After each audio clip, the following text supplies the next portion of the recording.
oportunidade de conhecê-lo. E a gente que era menorzinho, do tamanho daquele menino ali, a gente pegava aquele prato de alumínio, sentava no chão e começava ali a Ele vai para almoçar. segurar aqui. Com os anos, a gente vai entender que ali tinha uma mensagem que minha avó queria passar. A Bíblia diz que ó, quão bom e quão suave é que os irmãos vivem união. E essa mensagem que ela tentava nos transmitir de geração em geração. Eu acredito que ela não saiba nem escrever o nome dela, mas ela conseguiu nos passar algo que devemos cultivar isso em nossos corações. E poder levar isso para os nossos filhos, levar isso para nossas casas e para os nossos familiares. O Salmo 127, que para mim é o Salmo da família, diz: se o Senhor não edificar a casa, em vão trabalhos que edificam. Se o Senhor não guardar a cidade, em vão vigia a sentinela. E esse Salmo ele vai dizer, vai nos ensinar o quanto nós somos dependentes de Deus. O quanto é importante depender de Deus. Eu lembro da minha infância de quantas secas se passavam. Eu lembro, tem imagem do meu avô Matias, ali cortando o mandacaru, né, tirando os espinhos para dar para os gados. A gente olhava aquela seca. Mas até aqui o Senhor tem guardado essa família, Amém. protegido essa família. E esse salmo vai dizer isso, que se o Senhor não edificar a casa, eles vão trabalhos que edificam. Se o Senhor não guardar a cidade, você pode ter os melhores armamentos, mas se você não tiver a proteção divina, não vai adiantar nada. E nós vemos aqui a nossa avó, minha avó em particular, né? A nossa matriarca, 103 anos, talvez desafiando a medicina, desafiando a ciência, talvez alguns achando vai ser, quando vai ser, uns foram e ela está aqui. Porque até aqui Deus sustentou a mão dela, até aqui Deus deu saúde para ela. Não é obra humana, é obra divina, é obra do Eterno, Amém. é obra de Deus. Deus estendeu as mãos dela de misericórdia e está ela aqui até os dias de hoje para nos dar o exemplo.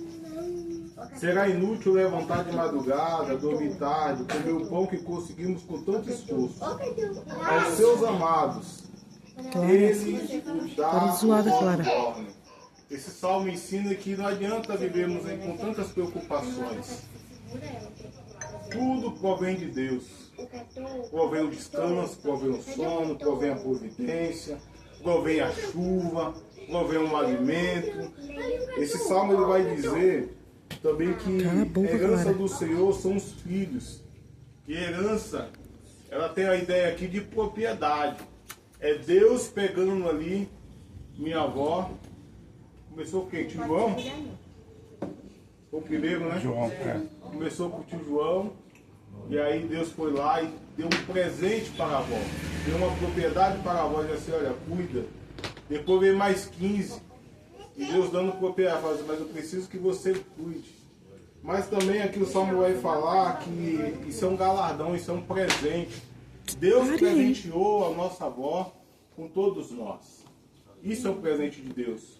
Hoje tem muitas pessoas que veem os filhos de forma errada, vê o filho como um peso, vê um filho como alguém que está atrapalhando. Mas não é que a Bíblia diz. A Bíblia diz que o filho ele é uma herança que Deus deu.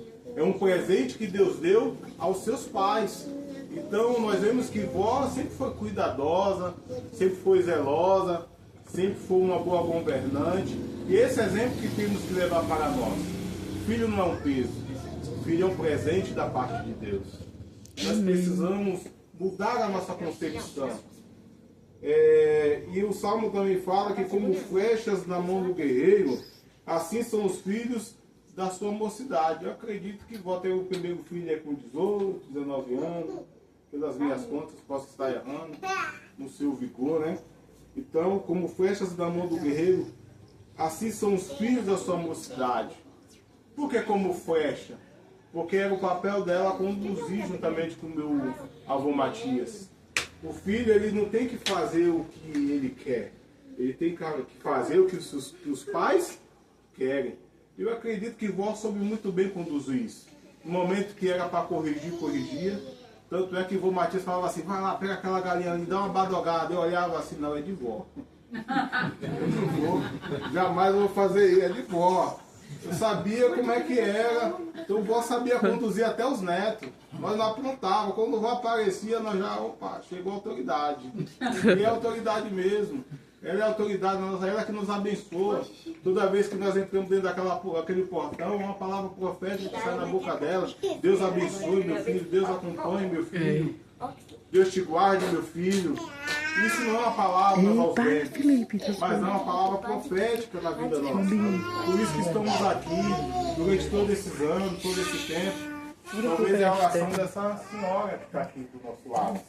Então, aqui também nos deixa uma lição. Os nossos filhos não têm que fazer o que eles querem, eles têm que fazer o que nós queremos.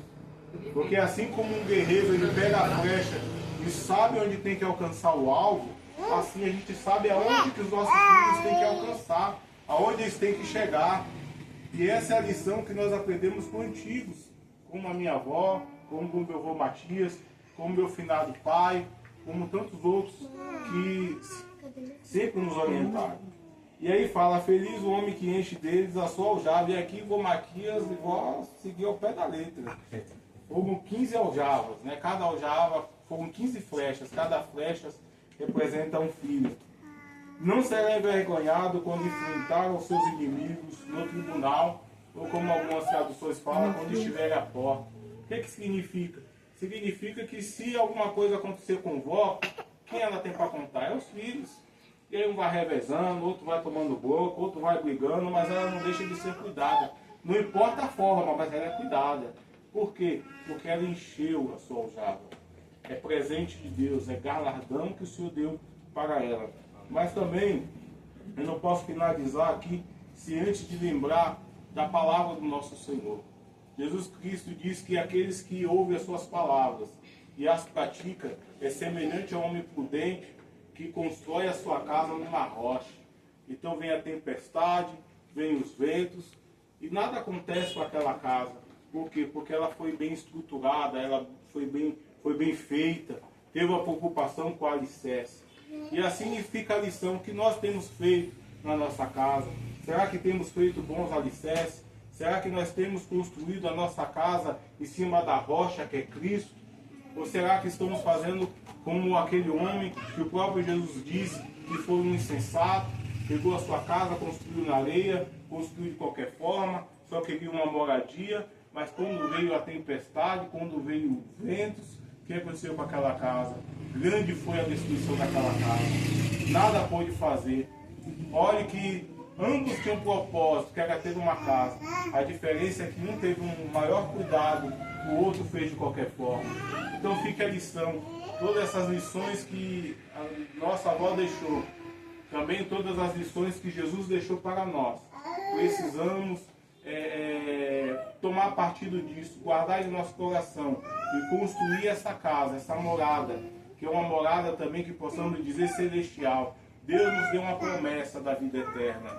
Nós sabemos, a Bíblia diz que este corpo ele geme, aguardando um corpo preparado por Deus. Um dia Deus irá transformar o corpo dos fiéis e irá fazer com que morem com ele. Então tudo que nós vemos aqui está passando o tempo, mas nós sabemos de uma coisa, avó, que nos encontraremos no céu. Porque o Senhor Jesus ele falou, e não se turbe o vosso coração, credes em mim, credes em meu Pai, porque na casa do meu Pai há muitas moradas. Então é isso que nós acreditamos, é isso que nós vivemos, que possamos sempre estar construindo essa casa na rocha. Quero agradecer a presença de todos, agradecer o privilégio de, como neto, estar trazendo uma palavra aqui para vocês, com muito carinho isso, agradecer ao presbítero Rosildo, demais irmãos que nos acompanham, e que possamos aqui nesta noite, né, dar uma calorosa salva de palmas pela vida da nossa matriarca, Vó Clara. Que Deus conceda mais saúde, mais vida. E isso é um dom que Deus concedeu a ela. Meu muito obrigado. Bota aqui a direção para o musical.